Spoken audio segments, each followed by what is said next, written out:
Lark was only 18 when she learned that education could become a crime inside one's own home. She lived in a small hostel room on the edge of the city, a narrow space with 2 metal beds, a wooden table scarred by years of use, and a single window that faced a wall. The paint was peeling, the fan rattled all night, and the corridor lights flickered like they were tired of working. But to Lark, this place was freedom. It was the only space in the world where her dreams were allowed to breathe. She woke every morning before dawn, wrapped her shawl tightly around her shoulders, and sat at the table to study while the city outside was still asleep. Books were stacked neatly beside her borrowed second-hand, some with torn covers. She treated them like treasures. Every page she turned felt like a step away from the life she was running from. Her stepfather did not believe in those steps. Back in the village, he ruled the house with a voice that never softened. After Lark's mother died 5 years earlier, he changed. Or perhaps he had always been like this, and the mask simply fell away. He decided what was necessary and what was useless, and in his eyes, a girl's education was nothing but a waste of money. A girl doesn't need books, he used to say. She needs to learn obedience. When Lark had begged him to let her continue her studies after school, he had agreed reluctantly, only because people were watching. Relatives praised him for being modern. Neighbors whispered about how kind he was to send his stepdaughter to college in the city. That praise fed his pride, but it did not change his heart. Now that pride was fading, and so was his patience. The hostel fee was due at the end of the month. Lark knew this because the warden had reminded her twice. She checked her phone again and again, hoping for a message, a missed call, anything. There was nothing. No money transfer. No reply. Finally, she gathered her courage and called him. He answered after the 4th ring. "What do you want?" His voice snapped. "Abba," she said softly, using the word out of habit, though it no longer felt right. "The hostel fee is due. I sent you the amount last week." There was a pause and then a laugh, short and cold. "I'm not sending any money." Lark's fingers tightened around the phone. "Abba, please, exams are coming. If I don't pay, I told you already," he interrupted. "Leave this nonsense. Come home. Enough of this studying." Her throat went dry. "But you promised." "I promised nothing," he said sharply. "Your mother spoiled you. I won't. A girl wandering alone in a city, living in hostels people talk. I won't ruin my name for your useless dreams." Tears burned her eyes, but she forced her voice to stay steady. "Education isn't useless. I'm doing well. I have good marks. I can get a scholarship if enough." He shouted. "I said no. Pack your things and come back. If you don't expect a single rupee from me again." The line went dead. Lark sat frozen on the edge of her bed, phone pressed against her ear long after the call had ended.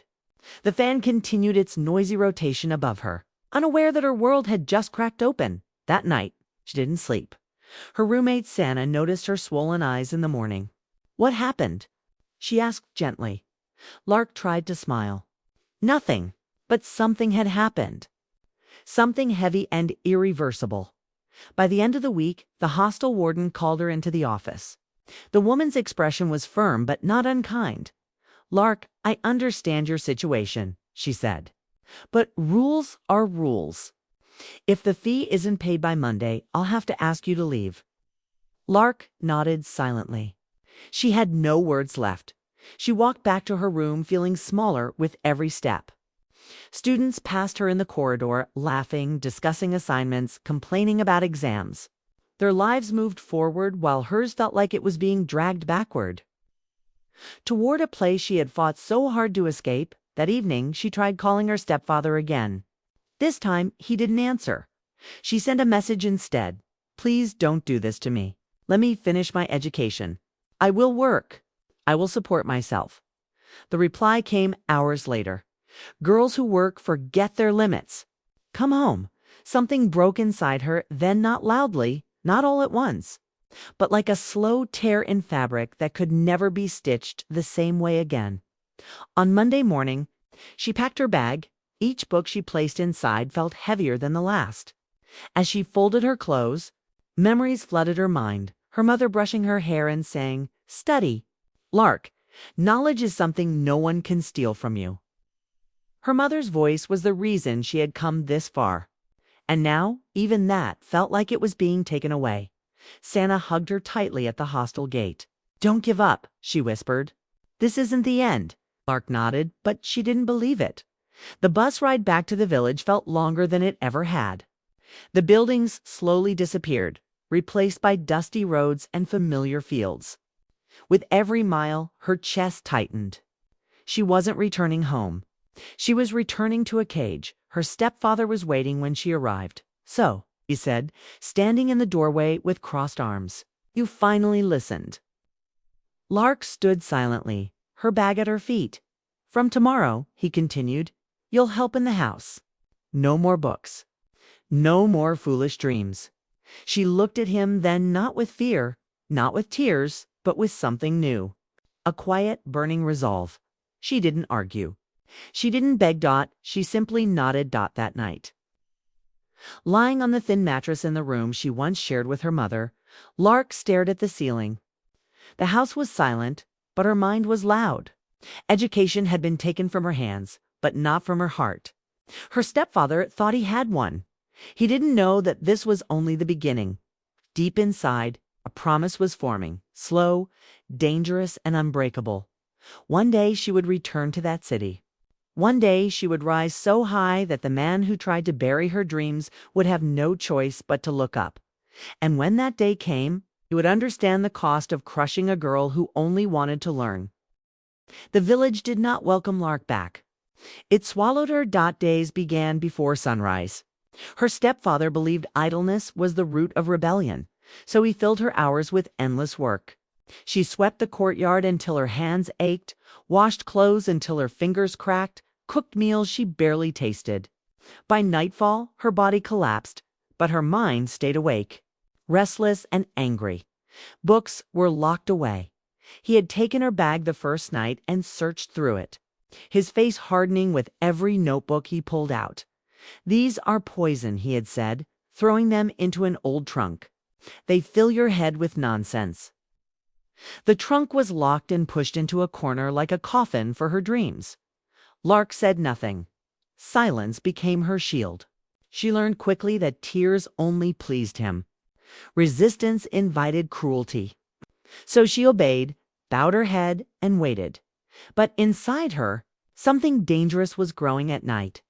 When the house slept, she replayed her lessons in her mind. She recited formulas without paper, revised chapters she no longer owned, whispered English vocabulary under her breath like prayers. Knowledge lived in her memory, and no lock could touch it. Her stepfather watched her closely. "You're too quiet," said one evening, narrowing his eyes. "What are you thinking?" "Nothing," she replied calmly. That answer irritated him more than anger would have. Weeks passed, then months. One afternoon, an unexpected visitor arrived. Disha, her mother's younger sister. She had always been kind. The only relative who had defended Lark's education openly. Aisha looked around the house and then at Lark's tired face. "You've lost weight," she said softly. "I'm fine," Lark replied. But her voice trembled. Later, when her stepfather left to meet someone, Aisha pulled Lark aside. "Why did you leave college?" She whispered. Lark hesitated. Speaking felt dangerous, but the words spilled out anyway about the money, the refusal, the order to quit. Aisha's eyes filled with anger. "This is injustice," she said. "Your mother would never have allowed this." Lark lowered her gaze. "He won't change." Aisha took her hands firmly. "Then you must." That night, Aisha left something behind, a small, old smartphone wrapped in cloth. "For emergencies," she said, "and for hope." It was outdated, slow, but it worked. That phone became Lark's secret door to the world. She hid it beneath a loose floor tile in her room. Every night, she unlocked it silently and searched for free learning resources. Recorded lectures, scholarships, online exams. She studied in pieces, 10 minutes here, 5 minutes there, whenever she could steal time. Her mind sharpened again. Purpose returned. Then came the first crack in her stepfather's control. One morning, the village school needed a temporary help or someone to assist teachers with paperwork and basic tutoring. The pay was small, but it was something. A neighbor mentioned Lark's education casually, and before she knew it, the school principal was at their door. "She's intelligent," the principal said. "It's only part-time." Her stepfather hesitated. Money tempted him. Reputation restrained him. "She will come home before sunset," he finally said. No nonsense. Lark kept her face neutral. But inside, her heart pounded. The school became her refuge. Helping children reminded her why education mattered. The teachers noticed her skill quickly, especially her English. Soon, they trusted her with real teaching. The small salary went directly to her stepfather, but he began to loosen his grip. "She's useful," he told people. "At least she earns." Useful. The word burned, but Lark accepted it. Every small freedom was a weapon. With the principal's help, she registered for an external examination, one that allowed private candidates. No hostel, no college. Just an exam and a chance. She studied harder than she ever had before. But secrets never stay buried forever. One evening, her stepfather entered her room without warning. He saw the glow of the phone before she could hide it. "What is this?" he roared, snatching it from her hands. Her heart dropped. He read the messages, the study notes, the exam dates. His face darkened with rage. "So you disobey me," he said, voice shaking. "After everything?" He slapped her. The sound echoed through the room like a gunshot. Lark stumbled but did not fall. She tasted blood and fear, but something else rose stronger clarity. "I only want to study," she said quietly. He raised his hand again, but this time she looked him straight in the eyes. No tears, no begging. That hesitation saved her. He threw the phone against the wall, shattering it. "You will learn your place," he said. "This ends now." That night, Lark cried silently into her pillow. Not from pain, but from fury. He thought destruction was the same as defeat. He was wrong.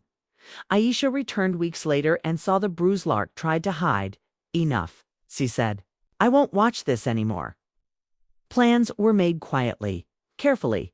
Aisha spoke to a women's support organization in the city.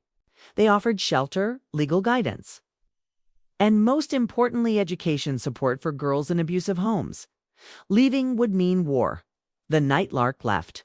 She carried nothing but documents and her memories.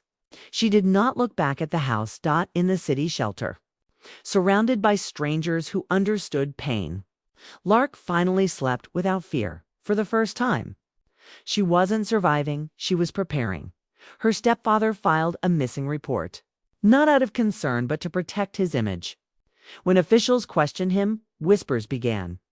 Doubt crept into the village's admiration. Lark enrolled again, this time under a scholarship.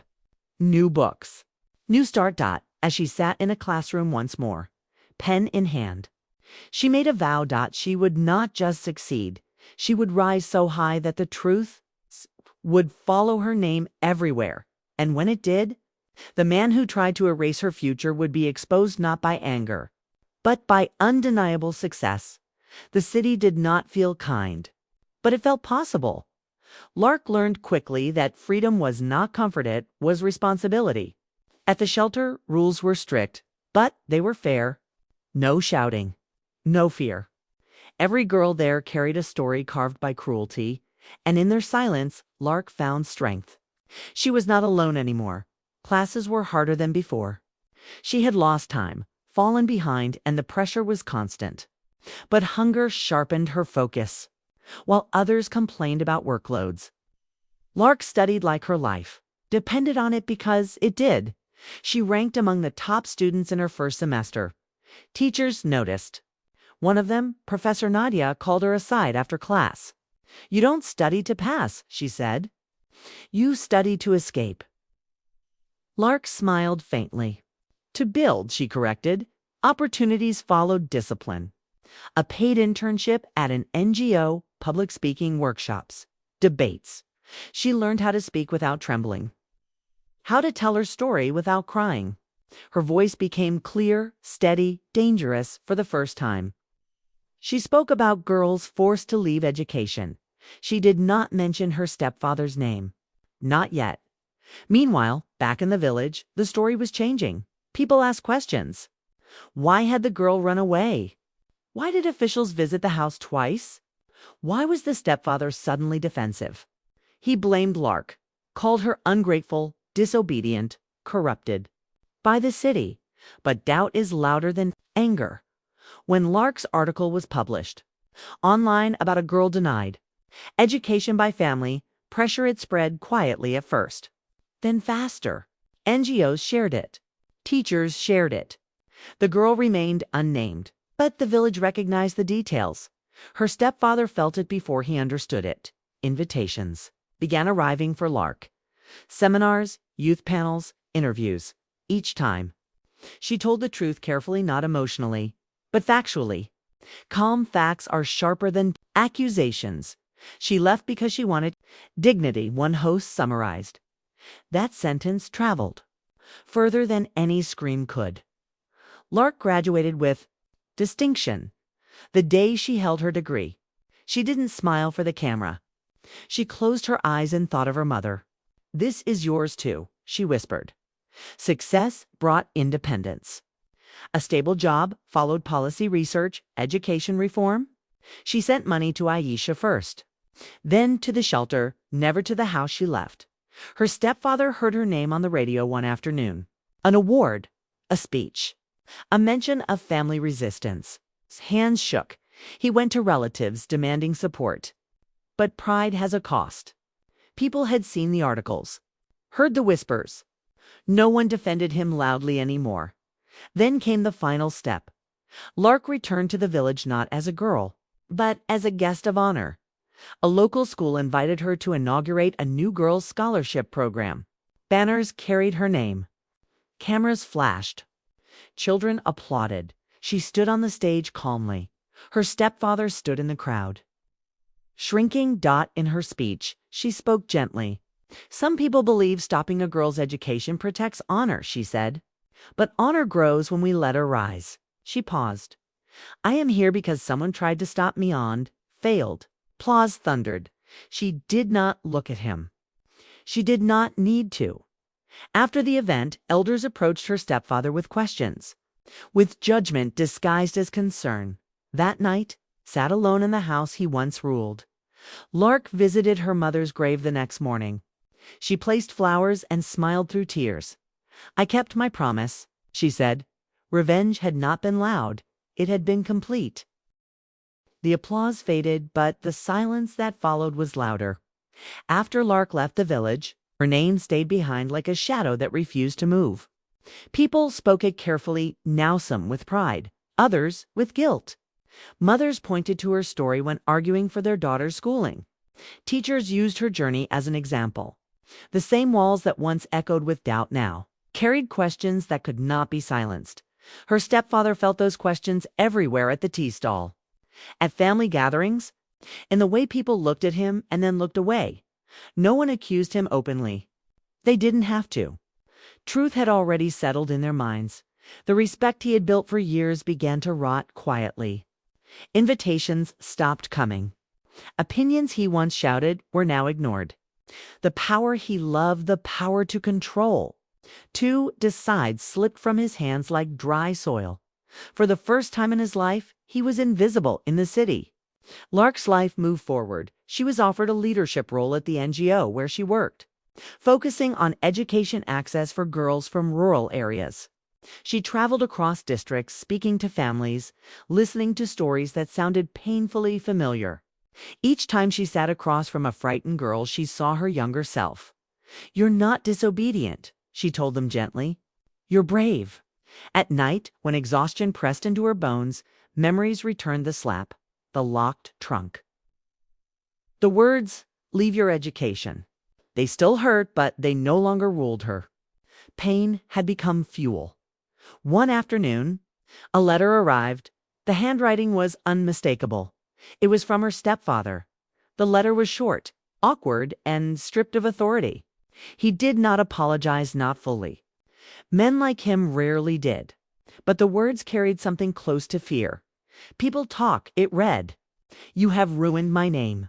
If you have any respect left, come and end this. Lark read it once. Then again, she felt no anger. No satisfaction. Only clarity. She did not reply. Closure, she had learned, did not require permission. Months later, a legal notice reached her office. Her stepfather had tried to claim guardianship rights, demanding she provide financial support. The law reviewed the case. Records from the shelter, testimonies, proof of abuse. Proof of abandonment. The claim was dismissed. That document ended his control forever. When the news reached the village, it spread quickly. The man who once commanded obedience had been rejected by the very system he had used to silence a girl. That night, he sat in the dark, surrounded by his own decisions. Lark, meanwhile, stood on a stage in another city, launching a scholarship fund in her mother's name. She spoke about resilience, about quiet courage, about how revenge did not have to destroy, it could expose. Success, she said, is not rising above others. It is rising beyond the reach of those who tried to pull you down. The audience rose in applause. Later, alone in her apartment, Lark opened an old box. Inside were copies of her certificates, photographs, and one torn notebook salvaged from the past. She traced the faded ink with her fingers. The girl who had once whispered lessons in the dark had become a woman who spoke in daylight. She looked out at the city lights and allowed herself to smile, not wide, not proud, but peaceful. Her stepfather would live with what he had done. She would live with what she had become. That was the difference. That was the revenge.